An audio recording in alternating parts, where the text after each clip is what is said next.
Está escrito assim no Salmo de número 73: com efeito, Deus é bom para com Israel, para com os limpos de coração. Quanto a mim, porém, quase se resvalaram os meus pés. Pouco faltou para que se desviassem os meus passos, pois eu invejava os arrogantes ao ver a prosperidade dos ímpios, porque não há apertos nem na sua morte. O seu corpo é sadio, não partilham das canseiras dos mortais, nem são afligidos como os outros homens. Daí a soberba que os cinge como um colar, e a violência que os envolve como um manto. Os olhos saltam-lhes da gordura, e do coração brotejam-lhes as fantasias. Motejam e falam maliciosamente, da opressão falam com altivez. Contra os céus desandam a sua boca, e a sua língua percorre a terra. Por isso seu povo se volta para eles, e os tem por fonte de que bebe a largos sorvos. E diz: como sabe Deus? Acaso há conhecimento no Altíssimo? Eis que são estes os ímpios, e sempre tranquilos aumentam em suas riquezas. Com efeito, inutilmente conservei puro meu coração, e lavei as minhas mãos na inocência, pois de contínuo sou afligido, e a cada manhã sou castigado. Se eu pensar em falar tais palavras, já aí teria traído a geração dos teus filhos. Em só refletir para compreender isto, eu achei muito pesada a tarefa para mim, até que eu entrei no santuário de Deus, e atinei com o fim deles. Tu certamente os pões em lugares escorregadios, e os fazes cair na destruição. Amém. Feche a Bíblia, coloque no banco, na cadeira. Pegue na mão da pessoa que está do seu lado, da pessoa mais bonita que estiver do seu lado. Se não tiver ninguém bonito o suficiente, corra aqui e pegue na minha mão. Isso, atravesse o corredor, a faixa de Gaza, o que te separa do irmão. Aperte a mão dele com carinho até ele falar aleluia. Pentecostal que não faz barulho está com defeito de fabricação, né? Feche os olhos e vamos orar. Pai, eu te amo, te exalto. Tenho certeza de que esta reunião foi marcada no céu antes de ser marcada na terra. Foi o Senhor quem marcou este gabinete celestial com a sua igreja. E a sua palavra, Senhor, fará uma cura no coração da sua noiva nessa noite. Eu não sei como os seus filhos entraram dentro deste santuário, mas eu tenho certeza que ao saírem daqui sairão melhores, sairão motivados, curados, abençoados. Sairão daqui para conquistarem os troféus da vida. E os seus filhos serão tão tocados pela sua palavra daqui a alguns momentos, Pai, que haverá uma chuva de quebrantamento sobre nós hoje.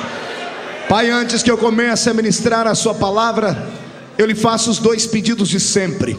O primeiro é que o Senhor cerque esta igreja, e num raio de 5 quilômetros, onde houver um demônio alojado, eu dou a esses demônios segundos para desaparecerem daqui, porque se não sumirem, serão queimados pelo poder da sua glória que virá. O segundo pedido a Deus é um pedido de atrevimento. Se ainda tenho crédito no céu contigo como pregoeiro da sua palavra, abre a porta do céu sobre esta igreja e manda do céu para a terra uma comitiva de anjos, anjos de fogo, que eles desçam trazendo brasas de fogo nas mãos, que comecem a esparramar estas brasas aqui entre nós, e onde houver um crente batizado com o Espírito Santo, renova ele agora, meu Senhor.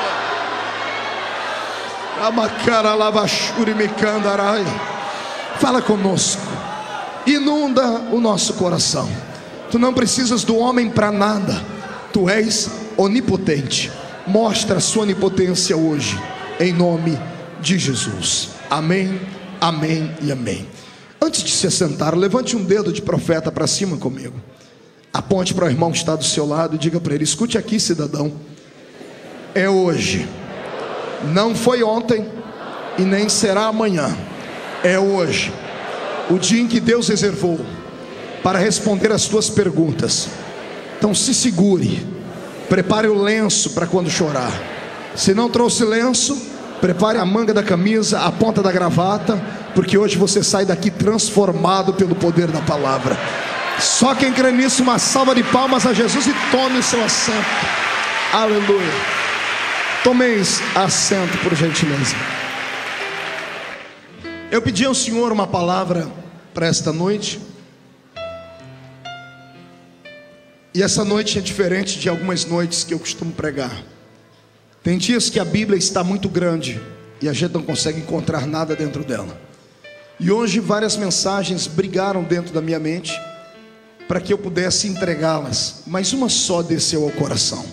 E é a mensagem que eu vou pregar para você hoje. Talvez pelo dia de hoje, toda vez que o céu está nublado e a chuva cai, o dia fica meio triste. Não sei se você já percebeu isso. Todas as vezes que cai uma chuva muito forte, o céu fica acinzentado e a gente fica melancólico por natureza. Acredito que por causa disso o Senhor me trouxe à memória este texto, e este texto fará um grande milagre na sua história. Eu quero pregar hoje debaixo do tema socorro no santuário, e depois do socorro, o milagre que vai encontrar a sua vida. Aqueles que me acompanham há algum tempo sabem que eu não sou um pregador do evangelho comum. Eu sou um contador de histórias. O Senhor me deu esse talento. É um talento bonito, é um talento diferente. Acredito que eu herdei isso, pastor Walter, de Jesus. Jesus era um grande contador de história. As suas parábolas envolviam o coração do povo e até as crianças paravam para ouvi-lo. E hoje eu quero aqui, mais uma vez, narrar uma história bela para você. O Salmo 73 é um destes salmos que quando passamos os olhos por ele, o nosso coração treme. Dá um certo calafrio, um desconforto. Por quê, pastor? Porque geralmente procuramos no livro de Salmos palavras doces. Procuramos salmos como o Salmo 23, como o Salmo 91, como o Salmo 126, o Salmo 51. São salmos que usamos em momentos de dificuldade, proclamando assim a poderosa unção de Deus sobre a nossa vida. O livro de Salmos é um livro de alimento para a nossa alma. São cânticos, são músicas, sonetos e sonatas que o Senhor Deus deu aos seus poetas, e eles versejaram e escreveram para nós. Mas o Salmo 73, ele é atípico, é diferente dos outros, porque eu não tenho aqui neste salmo muita alegria. Pelo contrário, tem muita tristeza nele. Tem um homem desabafando com Deus. Eu não sei se ele pensava em escrever este salmo para a posteridade. Eu acredito que ele estava passando por um momento de muita dificuldade, e ele resolveu, ao invés apenas de orar, colocar a sua oração por escrito, para depois meditar naquilo que ele havia escrito. E o homem que escreveu este salmo não foi um salmista comum. Aliás, nenhum dos salmistas eram comuns, mas este tinha um quê de diferente. Ele tinha dentro de si a mesma unção que tinha o maior de todos os salmistas, que era o rei Davi. Também ele viveu na época de Davi. Ele aprendeu a versejar com Davi. A unção que estava sobre o homem segundo o coração de Deus desceu sobre ele. O escritor deste salmo é Asaf, e o nome dele significa Deus dele se apoderou. Asaf deixou para nós um legado de 12 salmos. Ele escreveu o Salmo de 50 e depois do 73 ao 83. Se você pegar os salmos de Asaf e compará-los com Davi, você vai ver que eles tinham a mesma prédica, a mesma oratória, a mesma maneira de se expressar. Falavam em primeira pessoa e usavam sempre uma intimidade que chega a dar em nós, entre aspas, uma inveja santa. Quisera eu ter a intimidade que esses homens tinham com Deus. Mas o Salmo 73, como disse, sendo escrito por Asaf, aquele por quem Deus se apoderara, é estranho, porque ele está contando aqui momentos de angústia e de tribulação. Ele está dizendo que Deus é bom para com todo mundo, inclusive para com a nação de Israel. E quando ele resolve no primeiro versículo dizer que Deus é bom para com todos, para com a nação de Israel, é como se ele estivesse dizendo: Deus é bom para com todos, menos comigo. É como se ele estivesse dizendo: Deus guardou alguns e me deixou à margem da história, no meio da vida, no meio dos problemas e das angústias pessoais. O que eu vejo aqui é um homem angustiado, frustrado, passando pelo vale da sombra da morte, sem ter ninguém que o ajude, atravessando os vales da existência sozinho. E a solidão, para aqueles que vivem e convivem com ela, sabem que não é apenas um sentimento. A solidão é um demônio. É um demônio que atormenta a vida da gente quando chega a calada da noite, quando vem a época do inverno, quando todos estão sorrindo na casa vizinha e a gente está trancado num quarto, esperando o sol raiar para que o dia continue. Aqueles que vivem debaixo de solidão não gostam de finais de semana, não gostam de feriados. Por eles trabalhariam 24 horas por dia se tivessem força para isso, porque sabem que isto é horrível. Talvez seja por isso mesmo que o Senhor disse que não é bom que o homem fique só. Precisamos ter sempre alguém do nosso lado. Mas eu não sei se você já caminhou pelo caminho da dor. Eu não sei se você conhece uma matéria chamada sofrimento. E nesta matéria, uma das artes dela é a arte da solidão, porque a solidão faz parte da nossa depressão natural. Todas as vezes que nos entristecemos, que nos frustramos, que sentimos o apunhalar de um amigo nas nossas costas, todas as vezes que o teto desaba sobre a nossa cabeça e o chão abre debaixo dos nossos pés, nós queremos nos esconder. Nós não queremos ficar perto de ninguém. Procuramos um cantinho e assim nós vamos ali chorar as nossas mágoas e meditar um pouquinho. Não sei se você já fez isso. Eu cansei de fazer isso. E eu pensei que eu era um ser humano anormal, até que eu li a Bíblia e descobri que grandes homens, na época das suas piores crises, eles também se isolavam. Elias um dia, depois de ter feito um grande milagre, se escondeu dentro de uma caverna. E lá no seio da caverna, sem que ninguém na terra o ouvisse, apenas o céu aberto, ele fez a Deus um pedido: Senhor, eu queria morrer hoje, eu queria desaparecer daqui. Jó, na hora da sua pior angústia, sentado no meio das cinzas, gritou para Deus: Senhor, eu amaldiçoo o dia em que eu nasci. Queria que o Senhor riscasse dos livros o dia em que a minha mãe gritou: nasceu nesta casa um homem. E não foi só eles. Jesus, quando esteve nessa terra em forma de homem, quando ele tinha suas principais dores, embora ele tentou levar os amigos com ele, nas suas últimas 12 horas nós temos isso, quando ele entra pelo caminho do Getsemane, ele convida os 12 discípulos para orar com ele. Um deles vai embora e 11 ficam, e ele tenta orar com eles e não dão conta de orar. Ele levanta, chama os 3 principais amigos, Pedro, Tiago e João, e se aparta com eles. E para eles ele diz: a minha alma está triste e angustiada até a morte. E mesmo tendo tentado orar com eles, ele não deu conta. E ele disse para eles: fiquem aqui, eu vou entrar dentro desse Getsemane, porque esse Getsemane é só meu. A hora da angústia, da dor e da solidão, procuramos o refúgio da solidão para tentarmos entender o que está acontecendo. Talvez seja por isso que em muitos cultos alguns irmãos vibram, pulam, gritam, são fervorosos, e outros estão com seu olhar perdido. Uns enquanto estão aplaudindo ao Senhor, outros estão chorando por dentro. E alguns, por serem muito severos consigo mesmo, por serem austeros demais, não conseguem esboçar o seu sentimento. Sorriem, mas por dentro estão angustiados. Talvez seja por isso que muitos se calam em uma reunião como essa. Não porque são frios como pregamos, mas só Deus conhece o momento em que eles estão vivendo, o vale de depressão no qual estão. Foi por isso que Deus marcou esta reunião hoje.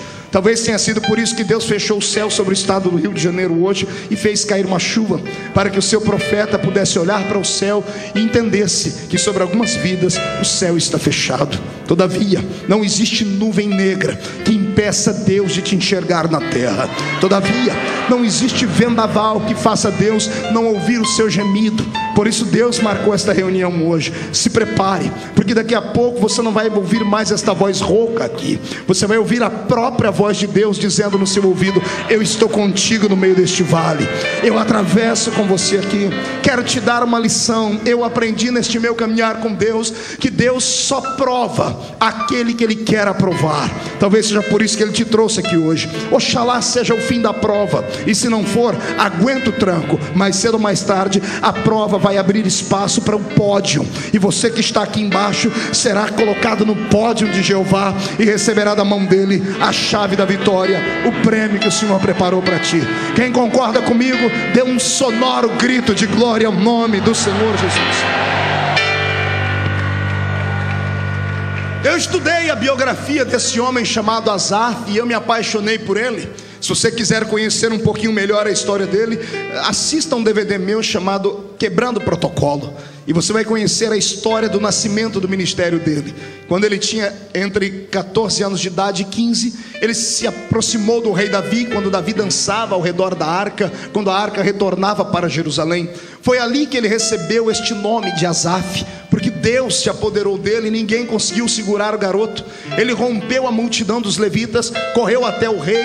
Os soldados deveriam ter matado ele, porque ninguém se aproximava do rei sem passar pela sua escolta, mas o garoto passou ileso. E quando ele tocou na mão de Davi e dançou ao redor da arca, a unção que estava sobre Davi repousou sobre ele. Às vezes vale a pena fazer loucura, principalmente quando você vê que ainda existe alguém que é diferente na terra. Se você vê Jesus atravessar a multidão, não olhe para a doença que está sobre você, não olhe sobre as pessoas que dizem que você tem que ficar isolado e trancado num quarto. Se esconda a sua enfermidade, rompa a multidão, e nem que seja para você tocar nas orlas do vestido dele. Toque, e ainda que ele não te veja, ele pode não te ver, mas ele vai virar para trás e vai perguntar: alguém aqui me tocou, e quem foi que me tocou? Porque saiu virtude de mim. Rompa hoje a barreira do medo e toque no manto sagrado do Senhor, que está aqui hoje em forma da sua palavra. Você concorda comigo? Então dê mais um grito de glória a Deus, porque eu estou me aperfeiçoando com a palavra. Pois bem, como é que um homem de quem Deus se apoderou, como é que um homem que escreve 12 salmos, como é que um homem que tinha uma profissão, que eu não posso chamar de profissão, tenho que chamar de vocação, mas ele vivia desta vocação, podia estar passando um momento tão triste como esse aqui, pastor Joelson? Não dá para entender. Porque primeiro, ele era levita. Diga comigo, levita. Não, murcha a barriga, estufe o peito, diga levita. Quantas vezes nós estamos na igreja e olhamos para os levitas que vão cantar e vemos que os levitas têm um lugar de destaque. Você viu? As irmãs vieram cantar e não cantaram embaixo, vieram cantar aqui em cima. Levita tem lugar de destaque. Olha esse levita aqui, ele é feio, mas está ali, no lugar de destaque, está tocando o seu teclado. É um levita. Todo mundo quer ser levita, todo mundo quer ter um lugar de destaque, todo mundo quer ter uma experiência profunda com o seu Deus na área levítica. E descobrindo a Bíblia, eu descobri que levita não é só aquele que canta. Levita é aquele que consagrou a sua vida ao Senhor. Então eu estou pregando nessa noite para uma geração de levitas, levitas que são desafinados como eu, é verdade, e quando abre a boca para cantar, os vizinhos tapam o ouvido, mas ainda bem que nós temos o Espírito Santo, e é Ele quem intercede por nós com gemidos inexprimíveis. Ele afina a nossa voz, e quando chega diante do Senhor, Deus olha para a gente e pensa que a gente é um rouxinol. Por isso que o Senhor escuta a sua voz de taquara rachada e ainda derrama sobre você um bálsamo de alegria. É por isso que eu te convido hoje a ser um levita do Senhor. Alguns são levitas porque cantam, mas se você estudar a unção dos levitas, você vai descobrir que o levita, ele tinha no mínimo 4 funções. Ele podia ser o sacerdote, o sumo sacerdote, o escriba, ou aquele que tangia os instrumentos. O levita se destacava em várias áreas. Levita, na verdade, eram aqueles que nasceram da tribo de Levi, e foram os levitas que, pelo que eu estudei na Bíblia Sagrada, conquistaram o coração de Deus de uma maneira diferente. Quando o faraó disse que todos os meninos hebreus deveriam morrer, as 11 tribos de Israel mais fortes simplesmente se isolaram. Ninguém casava e nem dava-se em casamento mais. Mas a minha Bíblia diz no livro de Êxodo, no capítulo 2, que veio um homem da tribo de Levi e desposou uma moça da tribo de Levi. Casaram-se e não tiveram só um filho, porque faraó falou que se tivesse um filho homem, ele iria morrer. Eles tiveram 2 filhos homem e uma filha mulher. Eu estou falando de Joquebede e Anrão, pais de Moisés, Arão e Miriam. Quando o faraó não queria que nascesse um menino, nasceu quase que um super menino, porque o garoto que nasceu tinha tanta intimidade com Deus, que até conselhos para Deus ele dava. Deus olhou para a terra um dia e disse: Moisés, eu vou matar todo mundo que está embaixo. E Moisés entrou na frente e disse: se eu fosse o Senhor, eu não faria isso. Porque o que vão dizer as nações? Que o Senhor é um Deus impaciente, que o Senhor orou, criou Israel e não deu conta de segurar e quer matar. Deus coçou a cabeça, olhou e disse: você tem razão. Então fale para o povo que ninguém morre, manda eles marcharem, porque a vitória está com eles. Foi a tribo de Levi quem teve coragem, porque levita é corajoso por natureza. É por isso que quando eu prego só para levitas. É claro que no nosso meio nós temos alguns rubenitas, nós temos gente de toda a tribo aqui. A tribo de Israel era composta de 12 tribos. Eu descobri a 13ª. A 13ª tribo é a tribulação. O que tem de crente que pertence a essa tribo, dê uma olhadinha para a cara do seu irmão e vê se ele é dessa tribo aí. Pastor, como é que eu detecto ele? Se ele tiver com o nariz comprido, me olhando torto e desdenhando, é um crente da tribulação. Agora, se for um crente da tribo de Levi, ele já não vê a hora de eu dar umas rajadas de graça aqui, para ele entrar no reteté de Jesus desse ambiente aqui. Quem é da tribo de Levi, dá um grito de vitória. Oh, glória. Como eu disse, a tribo de Levi é uma tribo de corajosos. É tribo de quem? Não ouvi direito. Tribo do quê? Desculpe, eu estou com um problema no meu ouvido. Tribo do quê? Quem é da tribo de Levi aqui? Levante a mão de coragem para cima. Chacoalhe ela. Chacoalhe a mão. Coloque no ombro de quem está do seu lado. Tem que ter coragem. Ainda que a pessoa esteja com a cara de delegado de justiça, coloque a mão no ombro dele e agarre o ombro dele. Chacoalhe ele até ele ficar irritado agora. Diga para ele, tem que ser da tribo de Levita. Se for da tribo dos levitas, você é corajoso. E quem é corajoso, traz a glória de Deus para a terra. Quem concorda comigo, adore ao Senhor.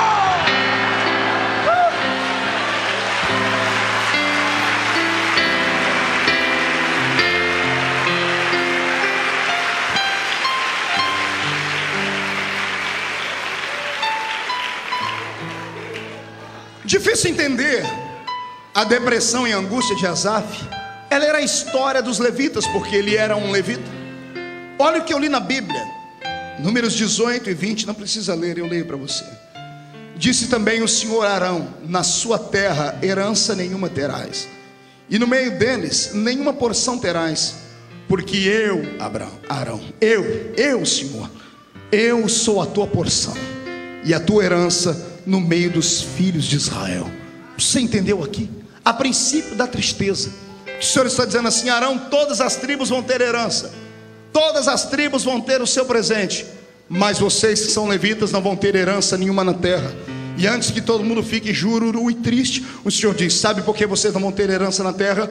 Porque eu, Senhor, eu sou a sua herança. Eu sou a sua herança.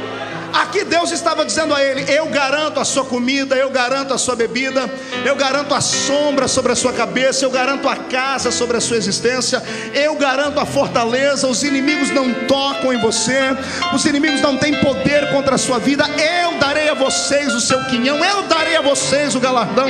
Ai Jesus, isso vai enchendo o peito, porque eu me lembro que sou levita. Assim como você tem que entender que você também é levita.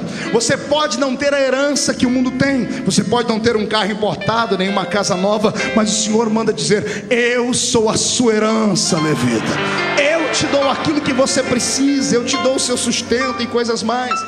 Lendo essas promessas, entendendo que Asaf era um escritor que herdou a unção de Davi, que tinha tanto, eu questionei: Deus, por que ele está tão triste aqui? Ele está dizendo que o Senhor é bom para todo mundo, menos para ele. E pior não é isso, ele diz que os pés dele quase se resvalaram. Usando o texto normal, o pé dele quase se desviou. Desviou do que, pastor? Dos caminhos do Senhor. Detalhe, ele não é um adolescente, não é um garoto de 18 anos de idade. Neste dia aqui, ele tinha quase 70 anos de idade. Como é que um ancião, alguém que experimentou Deus de todas as formas, no final da sua vida, com toda a experiência, tem coragem de escrever um salmo como esse? Tem coragem de deixar para a posteridade que ele também passou por um vale tão grande, que ele quase se afastou de Deus? Se ele, com quase 70 anos, que tinha e pertencia à folha de pagamento de Deus, que tinha tudo para ser um homem feliz, estava triste, eu não sou ninguém para lhe acusar. Eu tenho que tentar entender o que você passa. Talvez seja por isso que muitos na igreja não conseguem sobreviver, porque alguns que não conhecem vale, não conhecem tristeza, olham para os demais e querem julgar, querem entender por que a pessoa passa por tanta angústia e não consegue firmar os seus passos. Eu quero que você, a partir de hoje, nunca mais acuse ninguém. Se você puder colocar o seu ombro debaixo de alguém, faça isso. Se você puder ter uma palavra de motivação, faça isso, porque nós não somos robôs, não fomos feitos todos iguais. Cada um de nós tem a sua identidade própria, cada um de nós tem a sua identidade e a sua individualidade. Cada um de nós é uma caixinha de surpresa diante de Deus. Não somos iguais em nada, podemos ser aparentes na aparência, ou melhor, a nossa aparência pode ser até semelhante à do outro, mas por dentro somos completamente diferentes.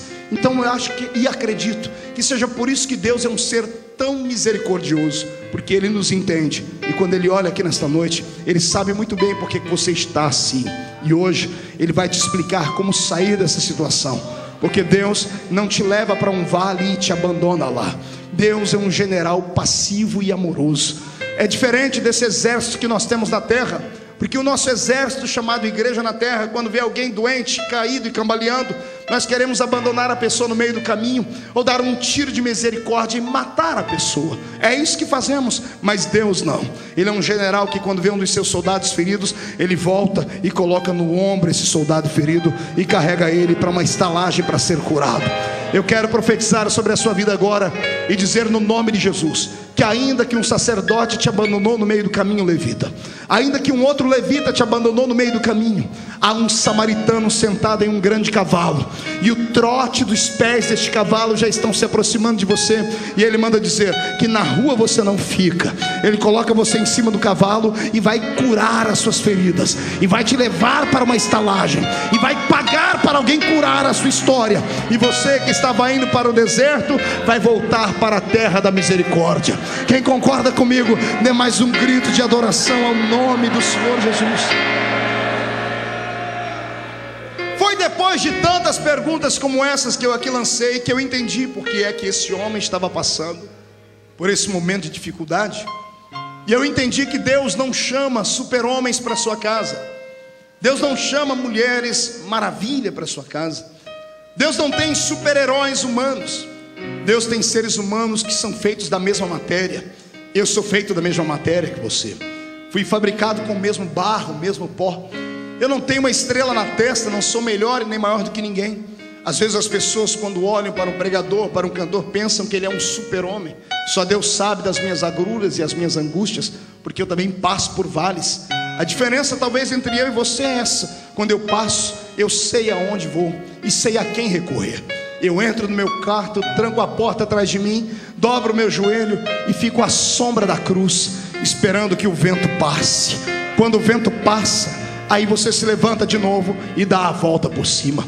A diferença entre eu e você é essa: você passa pelo vale e quer ficar de pé, e o vento vai te arrastar para fora. Quando o vento vier, dobre o seu joelho, faça como o bambu, se incline, porque depois que o vento passar, você estará de pé de novo, em nome de Jesus Cristo. Mas foi agora que eu entendi tudo. Asaf estava passando por um problema pessoal. Ele tinha uma crise dentro do seu próprio coração. Ele estava vivendo um momento de angústia. E como foi que eu descobri isso? Nas entrelinhas, nas deixas da sua história. Ele está dizendo que o ímpio, de quem ele passou a ter inveja, não tem aperto nem na morte. Pergunte para o seu irmão: o que significa isso? Não ter aperto nem na morte. O que significa isso? Você não passar nem por angústias e dores na hora da morte. Asaf está se comparando ao ímpio que não teme a Deus, que não serve a Deus. E ele está dizendo: o ímpio tem uma vida melhor do que a minha. E às vezes nós fazemos esse julgamento também. Não é assim que fazemos? É assim que acontece conosco. Às vezes nós olhamos para uma pessoa, olhamos para outra, nosso vizinho, gente que trabalha conosco, e falamos: poxa, aquele ímpio ganha o mesmo salário que eu. E o que ele ganha? Ele tem uma vida melhor do que a minha, ele consegue um carro melhor do que o meu, ele faz festa todo final de semana. Eu trabalho na mesma empresa, ganho o mesmo que ele ganha e mal consigo manter a minha família. Às vezes nós olhamos para a pessoa que está do nosso lado e sabemos que ele é um bicheiro, é um drogado, é um drogalito, e falamos: poxa, eu estou na igreja e a vida dele parece ser melhor e maior do que a nossa. Às vezes somos colocados neste vale, e é Deus testando a nossa fé, para vermos se nós entendemos o verdadeiro segredo da riqueza. Eu estava hoje numa lanchonete conversando com uma irmã, e dizia a ela o segredo da riqueza, porque ela comentava conosco e dizia: olha, fazem 14 anos que o meu marido foi embora, eu criei a minha filha sozinha, eu trabalho quase 19 horas por dia, mas sou uma pessoa tão plena, tão feliz, que eu amo Jesus acima de qualquer coisa e de nada tenho falta. E ela disse que as pessoas não entendem isso. Aí eu expliquei a ela, eu disse: amada, é porque a senhora conheceu o segredo da riqueza. A maior riqueza não é aquela que o dinheiro pode comprar. A maior riqueza chama-se paz. A paz que excede todo o entendimento. A paz que excede todo o entendimento só Jesus pode dar. Ela não vem da horizontal, ela vem da vertical. É um dia que Jesus te convence de que Ele é maior que a doença, é maior do que o problema, é maior do que a crise financeira, é maior do que os vales. Quando você descobre isso em Jesus, não tem vale que você não consiga atravessar. Eu quero que hoje você entenda que o maior tesouro do mundo está sentado dentro do seu coração em um trono, e Ele não quer sair daí. É Jesus Jesus de Nazaré. Se nós passássemos a buscar mais a palavra, entenderíamos os milagres. A Bíblia diz assim: a princípio, buscai primeiro o reino de... Não entendi, o reino de... E as demais coisas serão acrescentadas. O nosso problema é exatamente esse. Usamos esse versículo contrário. Buscamos primeiro as demais coisas e depois o reino de Deus. Queremos primeiro o segredo com o dinheiro, o segredo com o profissionalismo, e depois o reino de Deus. Inverta essa situação. Quebre esta soma matemática errada na sua vida e passe a buscar o reino de Deus. Encha a botija. Entre dentro deste culto e não fique aqui apenas assistindo a reunião. Toque o coração de Deus com o seu olhar, toque o coração de Deus com a sua voz. Faça alguma coisa para que Deus te enxerga aqui no meio dessa multidão, para que Ele te enxergue, e então Ele dará a você algo que você ainda não recebeu, e aí você vai desfrutar aquilo que essa irmã sente, aquilo que outros crentes que você conhece sentem. Tem gente que não dá para entender. A gente olha para ele, só tem chinela havaiana para vestir, a roupa é rasgada, é rota, mora numa tapera velha e tem só 2 dentes na boca, o zagueiro e o atacante. Mas entra dentro da igreja numa felicidade, numa alegria. Eles não sabem falar a língua portuguesa direito. Você vai chamar eles e dizer: vamos ler aqui na parábola de Jesus, no livro de Êxodo, ou no livro do profeta Albuquerque, que eu conheço muita gente analfabeta assim. Mas há uma alegria tão grande dentro deles, que eles têm fé para saltar muralhas. Sabe o que é isso? A maior riqueza do mundo está dentro do coração deles, é Jesus de Nazaré. Para eles tanto faz como fez. Se eles estão desempregados, eles estão dizendo: Deus está me provando para eu ir para a oração. Se estão empregados, o Senhor me deu emprego para eu dizimar na sua casa. Se estão doentes, estão dizendo: Deus quer fazer um milagre e quer que o nome dele seja glorificado, porque ele é Jeová Rafá. Se estão com saúde, eles dizem: eu não fico doente, porque Jesus levou sobre si todas as minhas enfermidades. Se eles têm tudo, eles dizem: nada me separa do amor de Cristo. E se estão em falta, dizem: nem a profundidade me separará do amor de Cristo. É por isso que a maior riqueza chama-se Jesus. Eu queria que você fizesse um teste agora. Olhe nos olhos do seu irmão, convida ele e veja se você consegue enxergar um brilho de Cristo dentro dos olhos dele. A gente consegue perceber quem é feliz só de olhar nos olhos dele. Os olhos brilham, os olhos cintilam. A pessoa é romântica, ela é poética, ela não vê dificuldades onde só existe dificuldades. Ela sempre pensa que há uma forma de escapar. É o grande problema entre o otimista e o pessimista. Os dois olham para o mesmo copo. O copo está pela metade de água e o otimista está dizendo: olha, este copo está quase cheio. Vem o pessimista e diz: não, ele está quase vazio. É uma questão de ótica. Eu quero que você, a partir de hoje, pare de falar para os outros o tamanho do seu problema. Está na hora de você falar para os seus problemas o tamanho do seu Deus, da autoridade que Ele te deu. Está na hora de você desfrutar deste grande milagre. E quem concorda comigo, faz um barulho tão grande para os vizinhos todos entenderem que mesmo com chuva nós adoramos ao Senhor.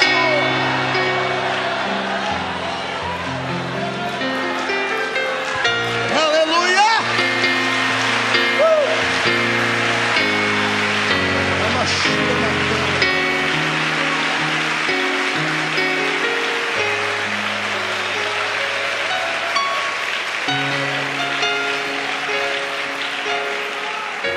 A fortaleza de um homem, o reino de um homem é a sua casa, é a sua família.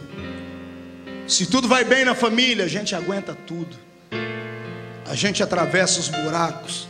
Se a família está do nosso lado e todo mundo tem saúde, a gente vai embora, a gente arruma força. O nosso legado estando com saúde, vendo os barrigudinhos crescerem, ou comendo jiló, ou comendo uma comida muito cara, não importa. O que importa é a família estar unida. Mas quando a família é atingida, aí esmorece o guarda da casa.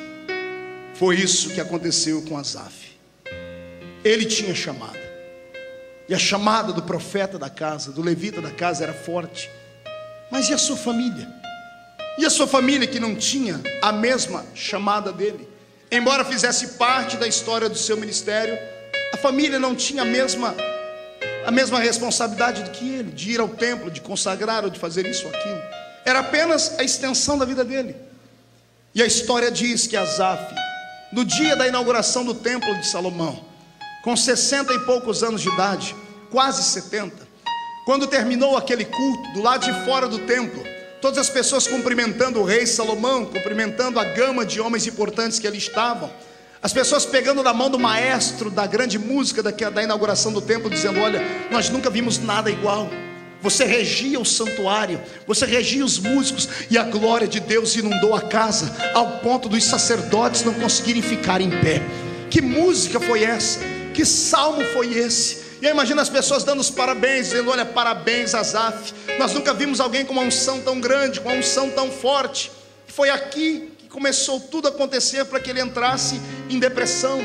Foi Jesus quem nos ensinou isso. O problema é que nós não aprendemos.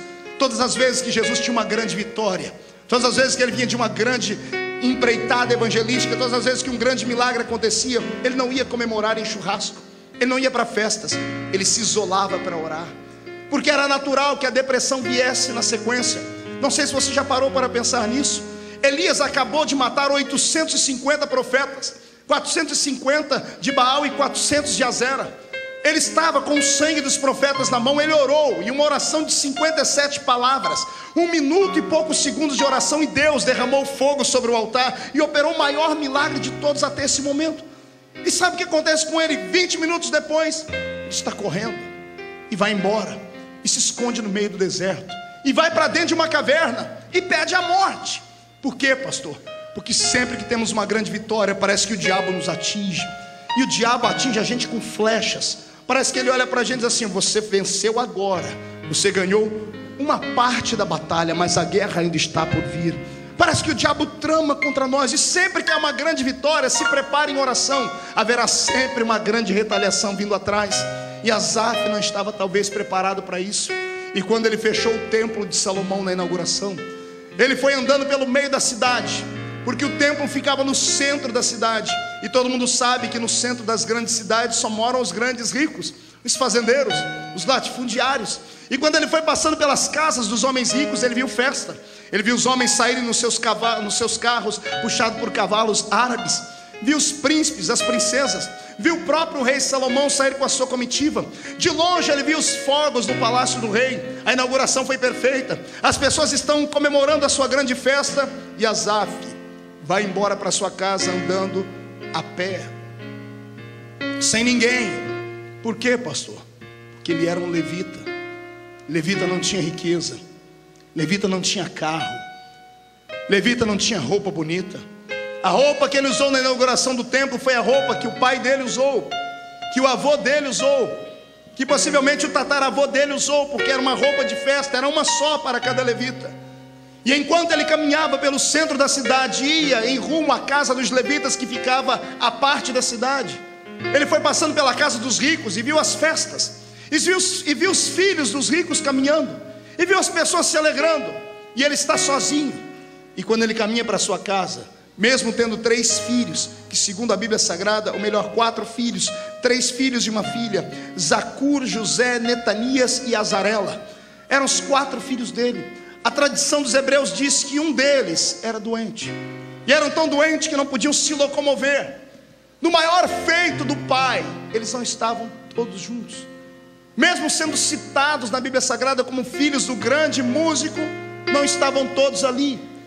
No maior momento da sua vida, no momento da consagração do seu ministério, ele está sozinho, e ele não tem um cavalo para levar os seus filhos naquele tempo. E quando ele chega no arraial dos levitas, ele olha para a sua casa, e a casa dele era uma casa, embora fosse uma casa digna de se morar, era uma casa velha. Mas quando ele andou pelo meio das praças de Jerusalém, ele viu as casas dos ricos, ele viu a casa dos grandes homens, dos latifundiários, dos fazendeiros, e ele viu suas casas bonitas, gigantescas, bem aparelhadas, cheias de festa. E quando ele chega no reduto dos levitas, ele lembra que a casa que ele está morando é antiga, porque o pai morou ali, o avô morou ali, o bisavô morou ali. E ele começa a sentir a necessidade de ter coisas, ou dar coisas para os seus filhos, que ele nunca teve. E quando ele abre a porta da sua casa e entra dentro do seu casebre, a comida que ele iria comer naquele dia não era o cardápio que ele pediu à sua esposa para fazer, porque o levita só comia aquilo que as pessoas davam para ele comer. Todos os dias era uma surpresa. Alguém batia a casa do levita e dizia: olha, Deus mandou eu te trazer isso aqui para você comer. E ele começou a se sentir não como um herdeiro de Deus, mas como um pedinte de esmola. Às vezes, quando somos obreiros de Deus, somos levados a pensar isso também. Temos uma vocação divina, ouvimos a voz do profeta, e as pessoas dizem: você tem vocação, você vai chegar lá. E a gente acredita, e cegamente se joga no reino de Deus. E de repente, você vê que todas as pessoas prosperam, e você que se lançou para viver da fé começa a ser mutilado, começa a ser execrado. Eu lembro disso na minha vida, quando deixei um grande trabalho para trás e fechei a matrícula na faculdade de Direito. Eu comentava com os irmãos esses dias, eles perguntaram por que eu não prego em certo estado do Brasil. E eu disse: porque todas as vezes que eu ouço o nome desse estado, meu coração treme. Porque todas as vezes que eu lembro do nome desse estado, eu lembro que foi ali que me fecharam portas, porque eu pregava falando a verdade. E por causa dessas portas fechadas, eu fiquei 2 meses sem nenhuma agenda. E na metade do 2º mês, a minha filhinha me pedia leite, eu não tinha leite para dar a ela. E eu me lembro da minha filha chorando, pedindo: pai, eu quero beber leite, eu não tinha leite para dar a ela. É a angústia, a depressão que bateu no meu peito, a ira, a raiva, a vontade de chutar tudo. E o diabo do meu lado dizendo: se você tivesse estudado, se você tivesse continuado trabalhando aquele trabalho, você teria tudo para sobreviver. Você seria um vencedor, seria um médico, seria um advogado, seria alguém importante, que você tem inteligência. E aí você começa a ver o seu reino desmoronar. E aí o efeito da fé passa, o efeito da chamada, que é metafísica, desaparece. E por um momento você começa a olhar com os olhos dos homens. E sabe qual é o sentimento que vem aqui dentro? Inveja, dor. E você começa a sentir náuseas pela sua chamada. E você começa a dizer: será que eu não errei? Será que eu não troquei os pés pelas mãos? Será que Deus me chamou para essa realidade de verdade? Estou pregando isso aqui porque o Senhor me disse que tem muita gente aqui hoje que tem vocação, tem muita gente que tem chamada. Eu estou pregando aqui para pastores que nunca pastorearam, para evangelistas que nunca subiram num púlpito ainda, mas que o coração queima. Estou falando para missionárias que ainda vão pegar o avião e atravessar esse grande oceano Atlântico e fazerem grandes obras para o Senhor. Estou pregando para levitas que vão viver da fé um dia. E você vai se lembrar dessa pregação quando você estiver passando pelo meio do vale sendo provado. E você vai ter forças para atravessar, porque Deus às vezes nos deixa sozinho para experimentarmos a sua grande proteção. Deus nos deixa sozinhos para experimentarmos um grande milagre, a sua grande provação. Eu quero que no nome do Senhor Jesus você entenda que o Senhor não te abandonou, e a sua chamada é uma realidade, e que você não precisa entregar a carteirinha de pastor, e que você não deve deixar a sua chamada de lado. É só um momento de dificuldade, daqui a pouco vai passar, o vento vai passar, e o Senhor vai confirmar a sua chamada, e você terá vontade de pregar 2 vezes mais. Agora você é só um gatinho acuado, mas daqui a uns dias a unção do leão da tribo de Judá vai saltar dentro de ti, e você vai agarrar os demônios pelo chifre. Agora aguente o tranco. Quanto maior a chamada, maior é a dor dela. Quanto maior é a unção que Deus tem sobre a sua vida, maior é o preço que tu vais pagar por ela. E não espere que você será alguém que Deus não irá provar. Não espere ser alguém diferente. Não espere que Deus vai mudar esse estilo. Esse é o estilo de Deus. Eu só dou uma coisa grande para aquele que prova que merece. E o homem só prova que merece quando ele passa pelo vale apanhando, caído, arrastado, mas lá na frente ele dá um jeito de levantar e olha para cima e diz: eu sei que o meu Redentor vive, em breve se levantará na terra.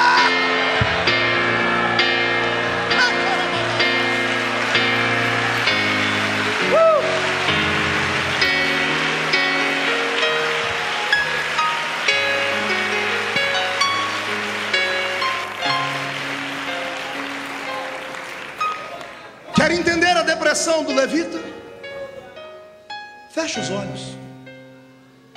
Eu te dou a tinta e você desenha o quadro que eu vou ditando. Entre dentro da casa dele comigo. Paredes feias, de pedras, caiadas, nenhum móvel bonito, mesas de madeira, cadeiras de madeira, cuias em cima da mesa. Comida, aquilo que trouxeram, resto de mesa de gente. Atravesse a sala, entre comigo dentro do primeiro quarto e veja a esposa dele. quase 70 anos, deitada na cama, inválida. E ele acordando ela, depois da inauguração do templo, dizendo: filha, Deus desceu no templo hoje. A glória foi tão grande que os sacerdotes não conseguiam ficar de pé. Eu imagino ele dizendo aquilo que a tradição dos hebreus diz. A tradição diz que quando Deus desceu dentro do templo, todos os enfermos do lado de fora da casa foram curados. E quando ele diz isso, todos foram curados. Eu imagino ela dizendo: por que o Senhor não veio aqui e não curou a mim? Não curou o nosso filho que está no outro quarto ali, inválido? Eu imagino a dúvida batendo dentro da mente do grande profeta de Deus, agora do levita. E ele começa a dizer: o ímpio não tem aperto em nenhum momento da sua vida, mas a minha vida é por demais sofrida. Não tem aperto nem na morte, porque o rico tem dinheiro para comprar grandes volumes de terra, e até para comprar um caixão mais bonito ele pode. E a mim, que nem dinheiro para comprar uma urna para minha família tenho. Todos eram sepultados no mesmo buraco. Quando ele morresse, seria sepultado no buraco onde o pai dele foi sepultado, onde o avô dele foi sepultado, porque levita não podia ter nada. E ele está dizendo: não há aperto na sua morte. Como é que você se sentiria? Levante a cabeça. Eu era garoto, tinha os meus 15 anos de idade, e tinha uma irmã na minha cidade, a irmã Sebastiana, nunca vou esquecê-la. Uma mulher pequenina, simples, cheia de Deus, mãe de 14 filhos, se não me falha a memória, 14 filhos, todos afastados do caminho do Senhor na época, com exceção de 2, e um deles era meu amigo de infância, o Enoque, nome de profeta. E a gente chegava na casa da irmã Sebastiana, e todos os dias ela colocava sempre uma sopa para a gente comer. Sempre ela tinha uma palavra de ânimo para a gente. Mas o fim da vida daquela mulher foi triste demais. Ela contraiu uma doença, um câncer. Mas não era um câncer na carne, era um câncer no corpo inteiro. Era um câncer que apodreceu ela da ponta dos dedos do pé à cabeça. Na última semana de vida dela, fui eu e o Enoque ao hospital visitá-la. Quando o Enoque entrou no quarto e viu a mãe respirando com dificuldade, ele saiu chorando. E eu fiquei ali. Para não acordá-la, eu estendi minha mão sobre ela e comecei a orar. Eu era um garoto. E enquanto eu balbuciava palavras, ela abriu os olhos e disse: Marquinho. E eu abri o olho e disse: irmã Sebastiana. Ela deu um sorriso meio amarelado e disse: que bom que você veio. Ela disse: cadê o Enoque? Eu disse: está lá fora. Eu não disse que ele estava chorando, porque ela iria chorar junto. E ela disse: o que você veio fazer? Eu disse: eu vim aqui orar pela senhora. Vim aqui pedir para Deus lhe dar força. E antes que eu falasse mais alguma coisa, ela parou a minha palavra e começou a dizer: você está firme com Jesus? Você sabe que o céu está próximo, né? E ela começou a me incentivar a não abandonar a fé. Eu fui confortá-la, e ela começou a me confortar. E ela começou a me dizer coisas tão lindas sobre Jesus. E entre uma palavra e outra, ela fechava o olho e fazia um semblante de dor, mas ela não abria a boca, não gemia. E a enfermeira, momentos antes, havia dito: ela sente dores que ninguém consegue suportar. Ela estava tomando soro pelo dedo do pé, para você ter uma ideia, porque as veias do corpo dela estavam estouradas. Não conseguiam pegar uma veia do corpo dela. Ela tomava soro pelo dedo do pé. E quando eu via ela gemer, naquela época eu estudava ainda, e eu havia aprendido uma coisa interessante sobre ciências. Por que a gente grita quando a gente tem um susto ou quando vem uma dor? É uma mensagem que o nosso corpo manda para o cérebro. Por um momento, o nosso cérebro é interrompido. A dor se interrompe por milésimos de segundo. É por isso que quando gritamos, por um momento, parece que ficamos num vazio grande. A dor desaparece por milésimos de segundo. E ela gemendo, e eu dizia assim: irmã Sebastiana, grita, geme, solta a voz. E ela dizia assim para mim: não posso. E eu falei: por que não? E ela me chamou para baixo. Eu coloquei o meu ouvido perto da boca dela. Ela disse: está vendo aquela mulher ali à direita? Sim. Ela disse para mim: ela não é crente. E ela perguntou para mim se o meu Deus me abandonou. E eu disse para ela que não. E ela disse para mim: eu quero ver até onde você aguenta aí com essa dor. Até onde você aguenta aí. Eu quero ver você gemer aqui dentro. Ela disse: eu não vou gemer, porque o meu Deus vai me dar força. E eu falei para ela: irmã Sebastiana, por que a senhora não grita, não dá atenção àquela mulher? Ela disse: não, se eu gritar, ela vai perder a salvação, ela vai debochar do meu Deus. Então eu vou aguentar firme aqui, porque eu fico em silêncio e o testemunho vai fazer ela aceitar Jesus como Salvador. Isso me tocou muito naquele dia. Dias depois, a irmã Sebastiana foi sepultada. E enquanto eu entrava no cemitério, eu via a tristeza da sepultura de um pobre. Um mês antes foi a sepultura do magnata da cidade. 2 helicópteros sobrevoavam o cemitério soltando rosas, carros importados, e o presidente da república foi na minha cidadezinha, porque era um dos maiores alcooleiros de todo o Brasil. Um homem tinha quase 5 usinas açucareiras, mais de 20 mil funcionários, carros importados, helicópteros por cima, aquela pompa. E agora veio o enterro da irmã Sebastiana. Meia dúzia de velhinhas do círculo de oração, eu com Enoque, a família, um caixãozinho mais ralé que tinha, uma cova aberta no meio da terra. E quando o caixão vai descendo, o círculo de oração se reuniu para cantar um hino para ela, de despedida. Enoque chorando muito. Quando terminou aquilo, eu fui subindo com ele por uma ruazinha do cemitério, e lá encostado numa parede está o coveiro. E o coveiro, escorado na pá, me chamou e disse: vem cá, moço, quem é que morreu aí? Eu disse: a dona Sebastiana. Ele disse: ela é muito importante. Eu disse: por quê? Porque eu nunca vi um enterro tão bonito. Eu disse: mas beleza do que o senhor viu? Ora, o senhor não viu quando entrou esse grupo de gente? Atrás entrou um grupo de homens de branco, com cap. Ela é da marinha, o pai dela é da marinha, o marido dela está na marinha, os filhos dela são marinheiros.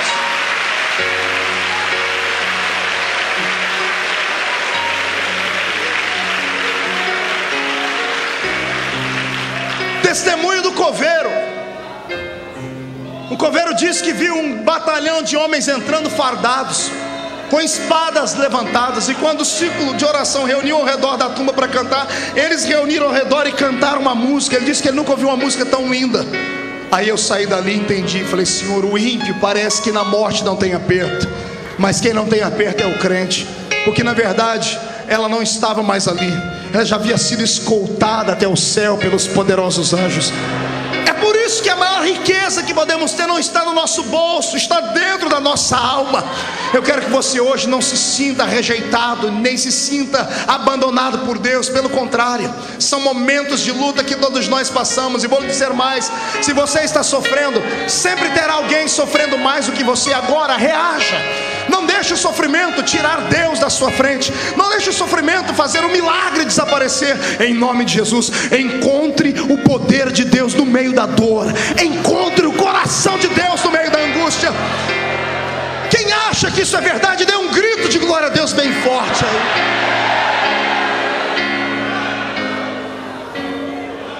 Aleluia.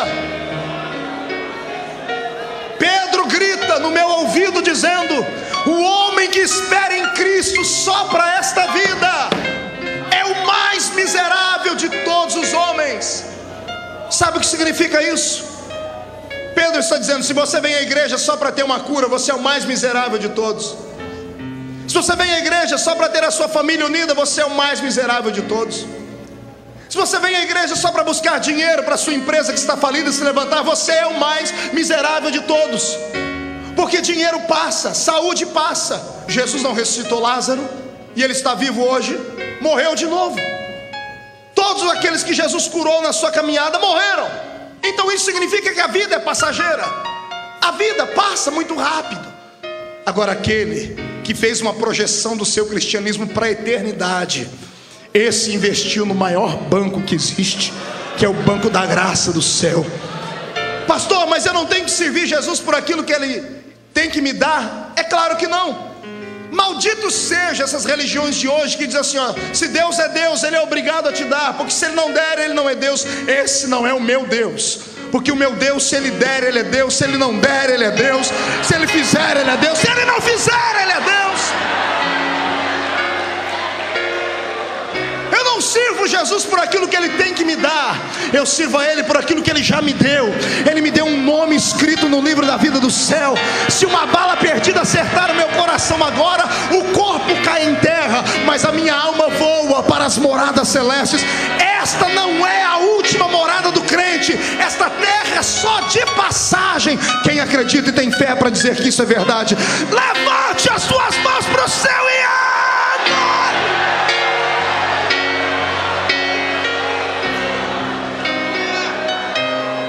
Ramassuri de Candaramahai, Lebassuri mianda Rabacharamakanda. Se você está de pé ainda, é porque você não foi testado o suficiente. Aguente, porque antes de você tombar em terra, Ele se levanta e te dá o troféu da vitória. Eu creio nisso. Você crê nisso? Não conheço um homem de Deus, uma mulher de Deus, que não traga no seu corpo as marcas da dor, do sofrimento.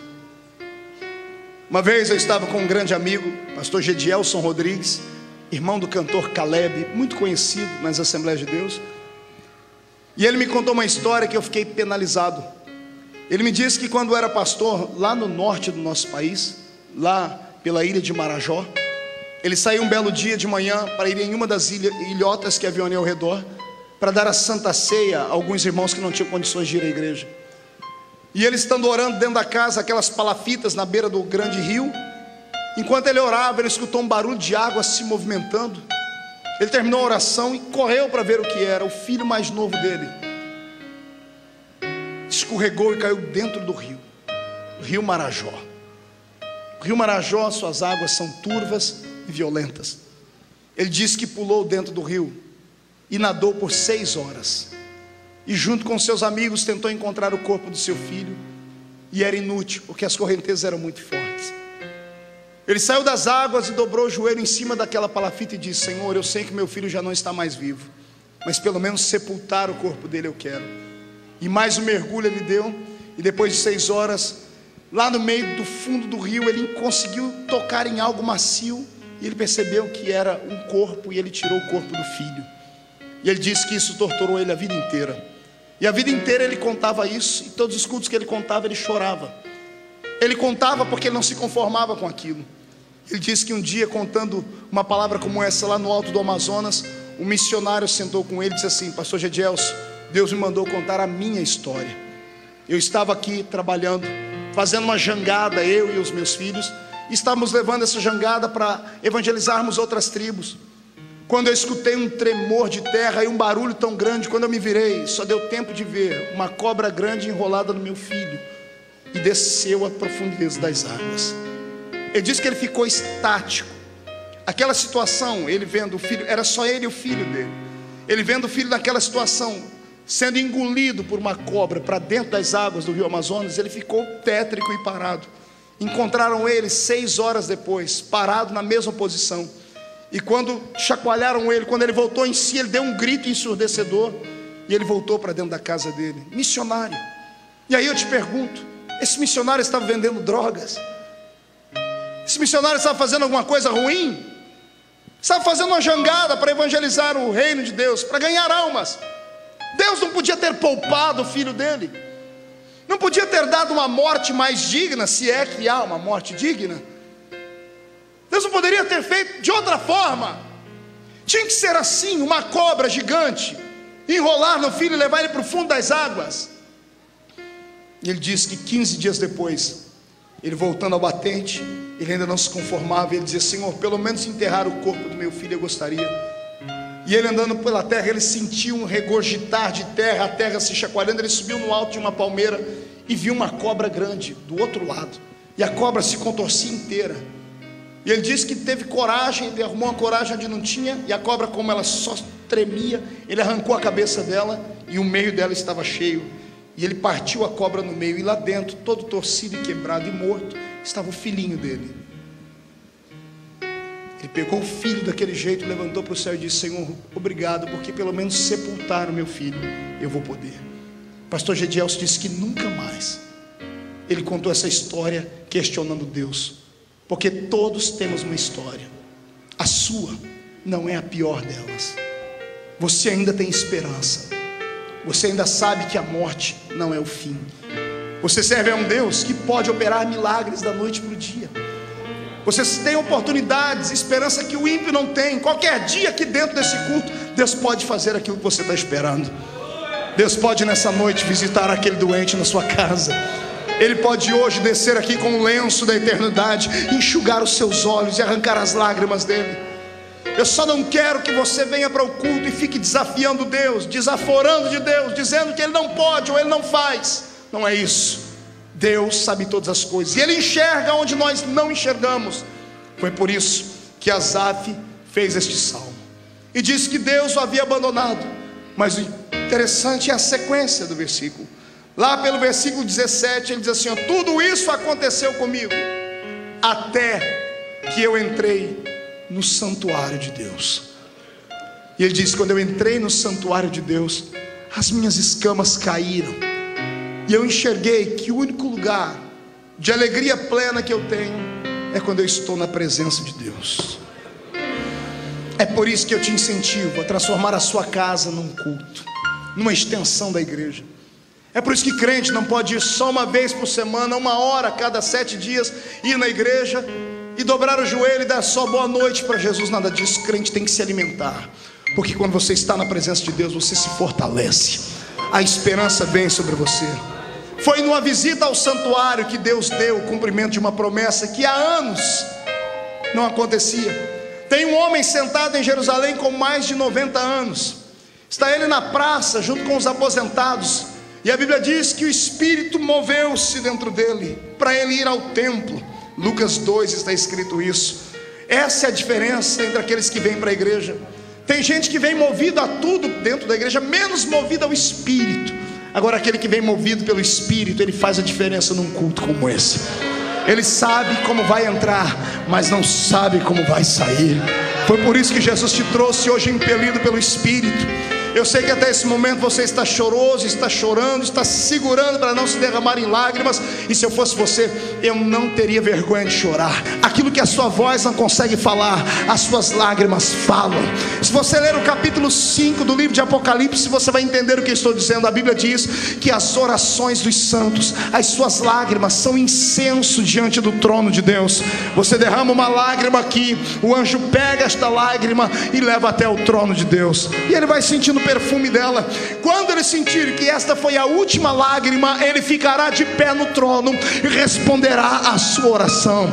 Eu não estou pregando para um grupo de derrotados que não tem a quem recorrer. Não, eu profetizo que você não terá mais que pagar dinheiro para o psicólogo, nem para o psiquiatra, e nem terá que tomar mais remédio de depressão. Nesta noite o Senhor cura a sua alma. Ele traz à existência a força que está aí rompida dentro de você. Só que você tem que arejar a sua mente. É para isso que entramos no culto.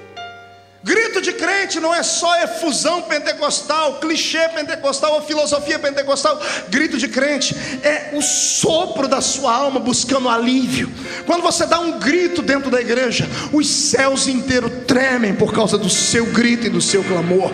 Quando você ora em línguas estranhas, você cochicha dentro do ouvido de Deus e fala coisas que ninguém entende, só Ele entende. Então eu te desafio nesta hora, eu te desafio a parar de olhar para os problemas, a parar de orar para o ímpio, a parar de olhar para aquele que tem, para aquele que pode, para aquele que fez. Eu quero que você fixe seu olhar na cruz, porque você também é merecedor de ajuda. E hoje, nem que o Senhor Deus tenha que mover do céu uma legião de anjos para te socorrer, Ele fará isso, porque você é importante para Ele.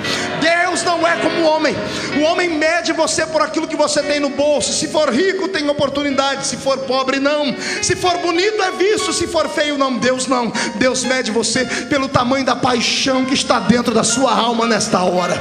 Se você é como Asaf e cantou um cântico de tristeza como esse, comece a se alegrar, porque hoje você entrou no santuário de Deus, e aqui no santuário você está ouvindo a palavra, e a palavra vai te socorrer. Eu profetizo que as promessas de Deus que te foram feitas não vão morrer até que elas se cumpram na sua história. Não morre a promessa e não morre aquele que foi prometido. A enfermidade não te arrasta para a sepultura até que Deus não te dê alegria plena. Eu profetizo em nome de Jesus que o choro que está durando uma noite terminará, porque a alegria virá logo ao amanhecer. Eu profetizo em nome de Jesus que esta cara triste, feia, que está agora vestindo o seu rosto, vai dar lugar para alegria, porque você vai começar a sentir agora algo que o homem não pode te dar, que é a paz que excede todo o entendimento. Pastor, como é que eu faço para sentir esta paz? Basta fechar os olhos, colocar a depressão de lado e começar a dizer: eu sei que o meu Redentor vive e Ele vai se levantar agora. Não me interessa se você está leproso, se você enterrou os seus filhos, se a sua mulher te abandonou, se você perdeu a riqueza. O que me interessa é que mesmo leproso, sentado nas cinzas, você pode ficar de pé, e de pé você pode gritar para o céu: o meu Redentor vive e vai se levantar, vai se levantar, vai se levantar, vai se levantar. Você crê nisso? Então murche a barriga, estufe o peito, olhe para o irmão do seu lado e diga: o meu Redentor vai se levantar.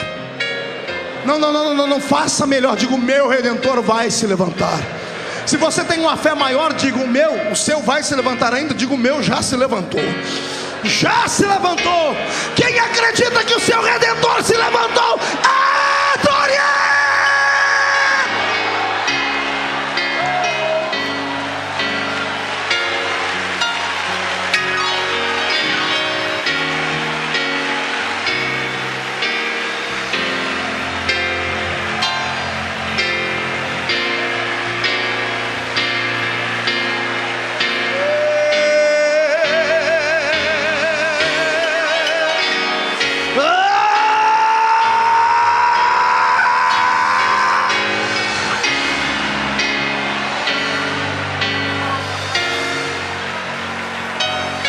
Eu estou ouvindo barulho de portas se abrindo, estou ouvindo barulho de grilhões quebrando, correntes sendo trincadas, barulho de asas de demônios voando para bem longe. Eles que estavam te dando desespero vão ter que sair da sua frente, porque o milagre estava te esperando aqui no santuário. Se você está sentindo milagre, comece a adorar. Troque a tristeza por alegria.